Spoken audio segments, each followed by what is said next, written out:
പരിശുദ്ധമായ മസ്ജിദ് നബവിയിൽ ഉള്ളവർ തിരുനബി സല്ലല്ലാഹു അലൈഹി വസല്ലമയുടെ ഹുജ്റത്തു ഷരീഫയിലേക്ക് നോക്കിക്കൊണ്ടിരിക്കുന്ന സുന്നത്താണ്. മസ്ജിദിന്റെ പുറത്തുള്ളവർ പവിത്രമായ പച്ചക്കുബ്ബയിലേക്ക്, കുബ്ബത്തുൽ ഖുദ്റായിലേക്ക് നോക്കലും സുന്നത്താണ്.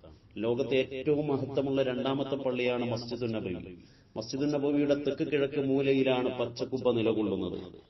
ഖുലഫാ റാഷിദുകളുടെ കാലം മുതൽ നിലവിലുണ്ടായിരുന്നെങ്കിലും ഇന്ന് കാണുന്ന രൂപത്തിന് സമാനമായി ആദ്യമായി നിർമ്മിക്കപ്പെട്ടത് AD 1279-ലാണ്.